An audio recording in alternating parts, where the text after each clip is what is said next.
네, 말씀의 제목은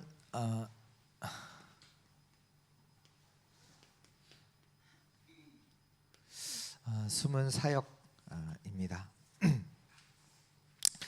뭐 한마디로 하면 우리가 사람 앞에서 하는 뭐 사역들도 있죠. 근데 진짜 중요한 것은 우리가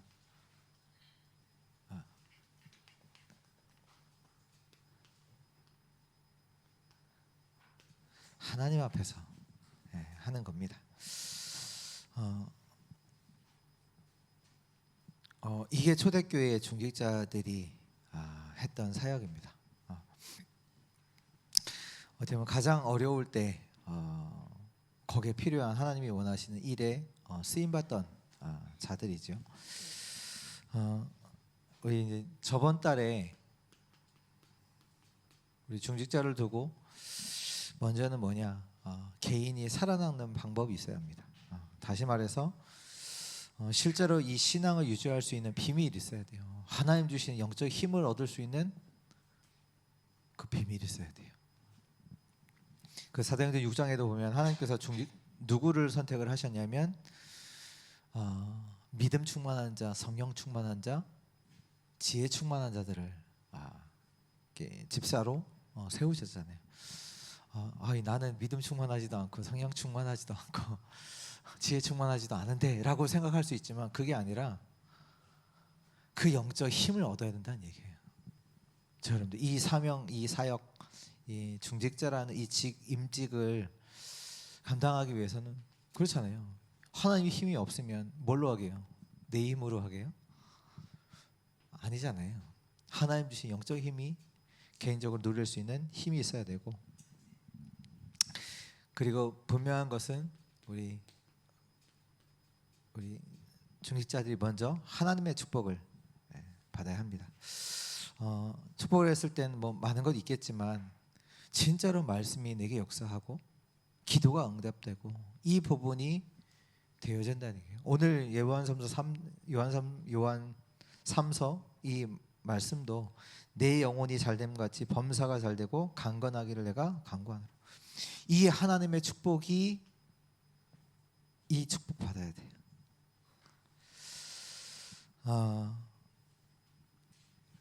이 축복을 받아서 결국은 뭐 하냐? 우리의 신앙의 발자취를 남기는 후대를 두고. 왜냐하면 그 발자취를 따라서 우리 후대들은 따라가잖아요. 이렇게 교회 섬기고 이러한 하나님의 축복을 받고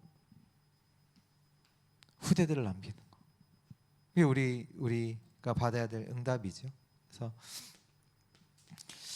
우리가 성경에서 조금 중직자들이 어떤 사람들이었나 우리 확인해 보면요. 누가복음 10장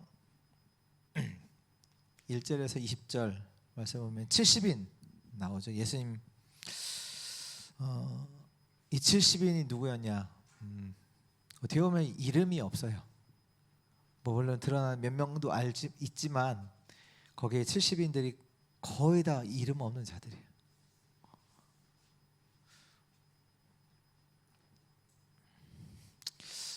그러면서 사도행전 1장 13절에 15절에 보면 120명 가량이 이제 거기에 모였죠. 감람산에 모였는데, 마가달방에 모였는데, 뭐 사도들 뭐 12명 해갖고 이렇게 빠지면 거의 이제 100명이거든요. 근데 이 사람들이 누구냐면 예수님께 훈련받았던 자들이에요. 그러니까 사도들과 똑같이 그 정도로 훈련받았던 자들이죠. 그리고 사도행전 6장 1절에서 7절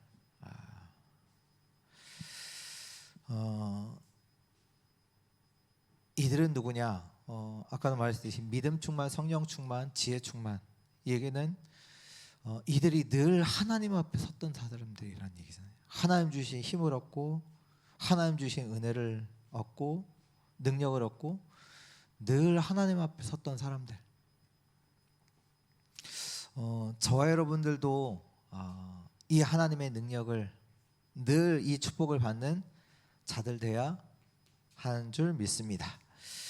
그러면서 사도행전 8장 4절에서 8절에 보면 빌립 집사가 나오죠. 빌립 집사가 중직자인데 누구냐? 어디에 갔죠? 사마리아.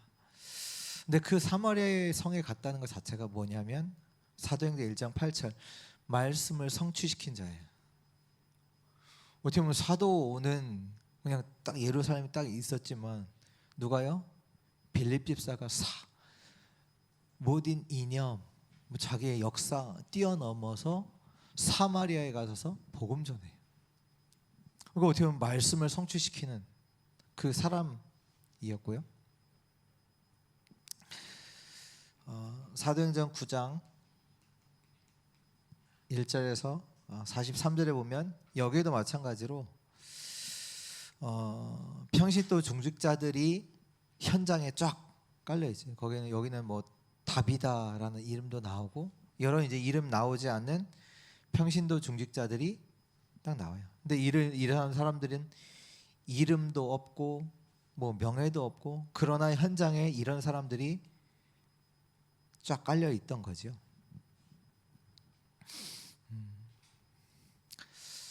또 사도행전 11장 19절 잘 아시듯이 스데반의 환난으로 인해서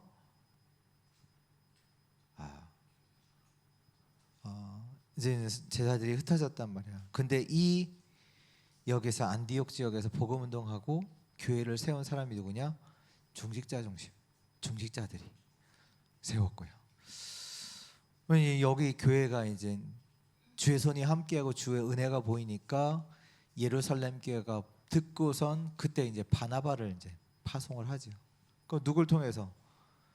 중직자 통해서 세워진 교회고요.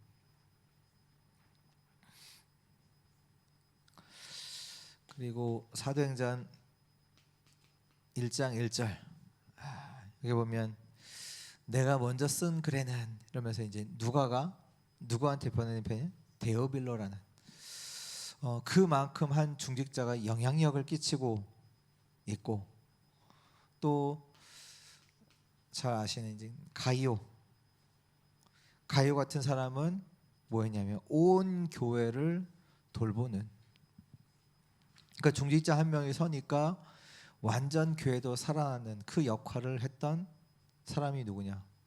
다 중직자였다. 그리고 종교개혁 속에서 그런 이제 거기에 개혁자들 있잖아요. 뭐 루터라든지 칼빈이라든지. 근데 그들이 뭐 종교를 개혁을 했다만 알고 있지. 실제로는 그 배후에 누가 있냐? 숨은 조력자들이 있어요. 그게 누구냐면 중직자들이에요. 그거 할 수 있도록 그 개혁자들을 뒤에서 도왔던 사람들이 이런 중직자들이 있어요. 뭐 웨슬레, 무디 같은 그러니까 시대마다 이제 이렇게 뭐 이런 복음 운동을 했던 그 사람들 뒤에도 다 누가 있냐? 중직자 있어요. 저희 나라에 들어온 선교사님 중 한 분이 언더우드라는 선교사님 계시거든요. 실제로 그분을 통해서 이제 세워진 이제 병원이 이제 연세대 병원. 근데 거기에 누가 있냐? 자기 형이 중직자로서 이 사람을 도운 거예요. 이제 그 형은 이제 그때 당시에 타자기, 언더우드라는 타자기 그 사업하면서 그걸 도왔던 사람이거든요. 그러니까 이 모든 역사 그 뒤에 누가 있냐? 중직자리. 근데 이들이 뭐 했냐? 숨은 사역. 어떻게 보면 사람들의 앞에 나타나지 않은 우리가 잘못하면 신앙생활을 사람 의식하면서 그러면 안 되는데 기도도 사람 의식하게 되잖아요. 그게 아니라 하나님 앞에서 우리가 하는 이 사역도 하나님 앞에서 하는 거죠. 그래서 이 중직자의 역할이 중요한데요. 어떤 역할을 하냐?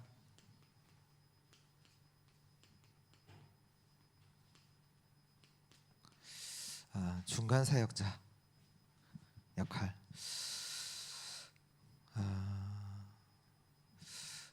어떻게 사람 이게 교회 안에 이제 사람들이 모임이잖아요. 그 사람과 사이에서 중간 사역자. 그리고 하나님과 사람 사이에서 중간 사역자. 누가 어려움이 있다. 그 사람에게 무슨 말을 하나님의 것을 전달해 주느냐 안 주느냐 이게 크잖아요. 완전 낙심시킬 수도 있고 완전히 힘을 얻게 할 수 있잖아요. 중간 사역자 그 역할을 하는 거고요. 또 중직자는 사도의 일. 사도가 아닌데 사도 일을 하냐? 이게 뭐냐면 사도라고 다 완벽하지 않거든요. 저 포함해서. 그래서 사도의 부족한 것들을 중직자들이 도운 거예요.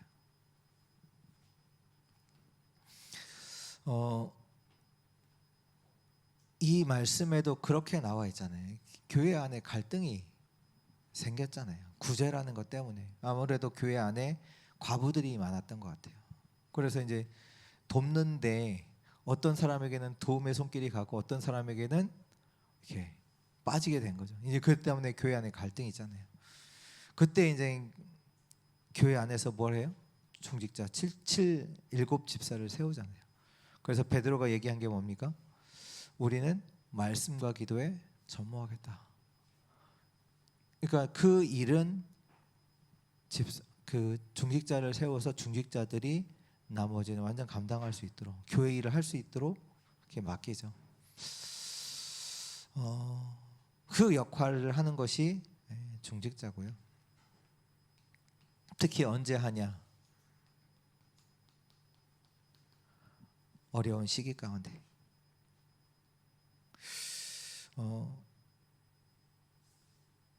평생 어떻게 하면 모를 수 있어요. 근데 진짜 이때 중직자는 딱 나타나서 자기 헌신을 하는 자입니다. 그리고 같은 얘기인데요. 위기 때 어떻게 보면 사도행전 11장 19절의 말씀처럼 그 스데반의 핍박으로 완전히 위기가 왔을 때 그때 진짜 헌신했던 사람들이 중직자이고요. 그래서 어떻게 보면 이런 사람들은 이름은 없어요. 근데 하나님의 최고의 축복을 받은 사람들입니다. 세 번째, 이 중직자들의 사역이 있는데요. 이 사람들은 어떻게 했냐? 사역을 어떻게 했냐면 방법으로 한 것이 아니라 생명으로 합니다. 생명으로. 방법이 아니라 생명으로. 반드시 생명이 들어가는 곳에는 살아나잖아요. 생명이 들어온 곳마다 구원의 역사 일어나고요. 생명으로 하기 때문에 양육도 일어나고요. 생명으로 전달이 되기 때문에 전도의 역사도 일어나는 거예요. 생명으로요. 방법으로 하지 않고. 이들은 어떻게 사역했냐? 단순히 자기 헌신을 한 그걸 넘어서 순교했어요. 언제 일부러 죽겠다 이게 아니라 필요하면 순교했어요. 그 중 대표적인 인물이 스데반이잖아요. 근데 이제 순교했다라고 했을 때는 거기에 뭐가 있냐면 이들이 그냥 순교하는 게 아니잖아요. 내가 순교하겠다 이게 아니라 가치를 알았다는 거잖아요. 이 일이 얼마나 중요한지, 내가 어떠한 부름을 받았는지 그 가치를 안다는 거죠. 그러면서 지금 이 시간표가 어떠한 역사 속에 있는 시간표인지, 그러면서 하나님께서 나를 이때를 위해 나를 부르셨다라는 그 소명, 이 부분을 안다는 거죠. 우리가 어떤 일을 할 때 이거 모르면 그냥 할 수 있거든요. 이제 어제도 우리 그 렘넌트 전도학 시간에 그 말씀 주셨잖아요. 그 오직 유일성 재창조. 그러니까 우리가 사람을 만나도 그냥 만나면 많은 걸 놓치는데 하나님께서 만나게 하신 사람이다. 다르잖아요. 그래서 저희가 여기에 하나님께서 만나게 하신 그 사람들이, 하나님이 부르신 자들이 한 자리에서 모여 있다. 다르잖아요. 그냥 와서 그냥 예배드리고 그냥 가면 뭐 똑같잖아요. 근데 어제도 대학 청년들 보고, 야, 우리가 캠프하면 뭐 하냐면 집중하잖아요. 집중한다는 얘기는 이 캠프 기간 동안에 집중하면서 일어나는 일, 일어나는 만남, 그거 속에서 하나님께서 왜 이 사람을 만나게 하셨고 왜 이 일을 일어나게 하셨는지에 집중하잖아요. 하나님의 계획을 찾잖아요. 우리의 여정이 캠프거든요. 아니, 왜 하나님께서 저희들을 만나게 하셨냔 말이에요. 그 이유를 아는 거예요. 이때 이게 얼마나 가치 있는 건지, 이 시간표가 얼마나 중요한지 알고 거기에 순교를 했습니다. 그리고 이들은 완전히 현장에 영향력을 끼쳤죠.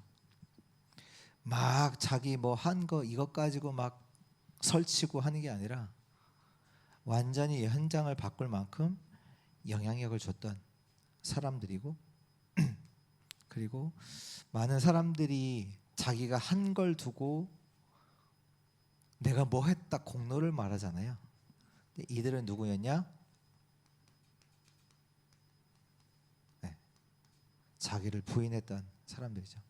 그래서 말씀은 누가복음 9장 23절에서 25절, 나를 따라오려거든 자기 십자가를 지고 자기를 부인하고 따라와라. 완전히 자기를 부인하고. 그래서 우리가 늘 말씀 붙잡는 게 뭐냐면 갈라디아서 2장 20절 말씀이죠. 만약에 교회 안에 문제가 왔다. 누구 때문에? 나 때문에. 다른 사람 때문에 아니에요. 나 때문에 안 되는 거예요. 그래서 완전히 나는 사라지고 자기를 부인하고 복음을 위해, 전도와 선교를 위해 자기를 부인하고 갔던 자들이 중직자입니다. 그리고 마지막으로 오늘 뭐 강단 말씀 또 마찬가지지만 어떤 사람이 가르치는 거 아니에요. 저 여러분들은 뭘로 서야 되냐? 우리 중직자들은 뭘로 서야 되냐? 증인으로 서는 겁니다. 누굴 가르쳐서? 아니요. 증인으로. 그래서 하나님의 축복을 받아야 돼요. 하나님의 축복을 진짜로 받으셔야 돼요. 성경에 보면 위기 때마다 이 중직자들이 나타나서 뭐 했냐? 자기의 신앙을 고백해요. 위기 때마다. 여호수아서 14장에도 보면 누구냐? 갈렙이잖아요. 갈렙이 언제만 나오냐? 원래 안 보여요. 거기다가 위기 만났을 때. 여호수아 14장은 이스라엘이 마지막 전투 아닙니까? 거기서 다 지금 거인들이 사는 성을 점령하는데 다 아무도 안 나서요. 그때 갈렙이 나서잖아요. 그때 위기 때 나타난 자가 갈렙. 이제 40년 전 얘기를 하면서 하나님께서 약속하신 그대로 우리가 들어왔지 않냐. 하나님께서 나와 함께 하시면 반드시 그 성을 차지하리라. 다 어떻게 보면 약간 불신앙하고 있는 그때 갈렙이 위기 만난 이스라엘을 두고 신앙 고백을 하죠.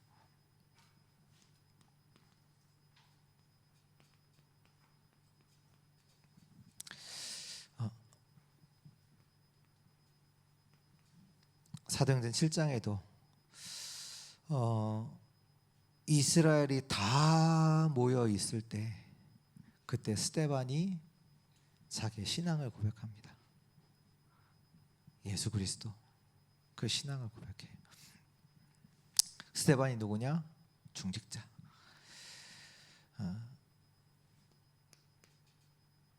사도행전 11장 19절에 이 중직자들이 위기 때 뭘 시작했냐? 세계 정복을 세계 복음화할 수 있는 교회를 시작을 해요. 이때 자기들 신앙을 가지고 현장에서 복음 증거하고 교회 세우고. 근데 그 교회가 어떤 교회냐? 세계 복음화할 수 있는 교회를 이들이 시작을 해요. 뭐 다 많죠. 뭐 사도행전 13장 1절, 14장, 뭐 16장, 17장, 18장, 뭐 루디아, 야손, 브리스길라 다 누구냐? 평신도 중직자예요. 이들이 뭐냐? 하나님의 축복을 받은 사람. 하나님의 축복을 받은 사람. 어떻게 이 사람들이 이 일을 할 수 있냐? 완전 그 지역 살리는 일들 일어났잖아요. 여기에도 최초 선교를 시작하는데 거기에 중직자들이 포함되어 있거든요. 하나님 앞에 선 사람들입니다. 하나님 앞에.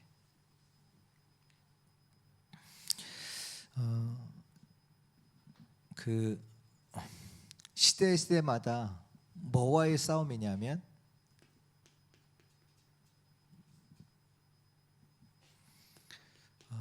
재앙이냐 복음이냐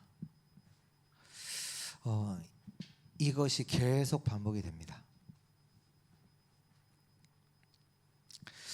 한번 보세요. 언제 재앙이 임하냐? 복음이 사라질 때마다, 복음이 약해질 때마다 재앙이 임해요. 그래서 세계의 뭐 전쟁 뭐 이런 것들 연구해 보면 복음이 약해질 때마다 반드시 재앙이 일어났다 알 수 있죠. 그래서 우리 중직자들은 뭐 하냐? 하나님 앞에서 늘 서시고 하나님 주시는 그 축복을, 그 응답을 진짜로 받으셔야 돼요. 그래야 현장 살릴 수 있습니다. 그래서 오늘 말씀이 그 말씀입니다. 영적 축복을 말하는 거죠. 그래서 오늘 말씀에 내 영혼이 잘됨 같이, 내 영혼이 잘됨 같이 범사가 잘되고 강건하기를 원한다. 근데 이 누구한테 하는 얘기냐면 이게 가이오에게 하는 말씀이잖아요. 근데 이 가이오가, 이 말씀을 받았던 가이오가 어떻게 됐습니까? 로마서 16장 23절에 온 교회 식주인의 역할을 하죠. 어떻게 보면 이게 응답이잖아요. 가이오가 얼마나 힘이 있었냐? 유대인도 마음대로 못 건드려요. 그 정도로 힘이 있었네요. 온 교회의 식주인.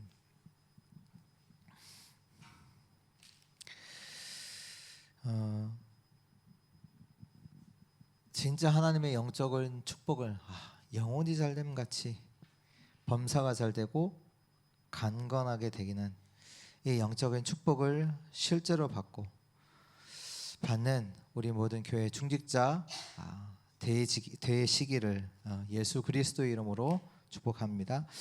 하나님 감사합니다.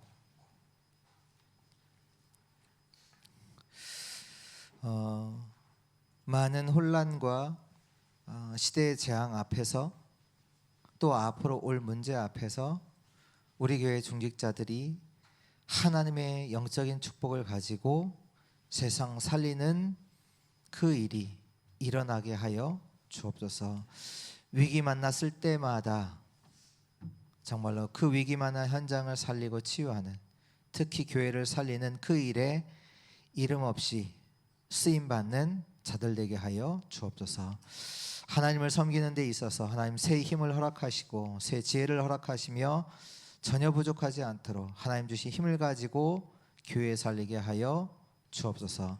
또한 현장의 재앙을 막는 자들로 서게 하여 주옵소서. 이 응답의 주역으로 세우시고 인도하실 줄 믿고 감사드리며 살아계신 예수 그리스도의 이름으로 기도합니다. 아멘.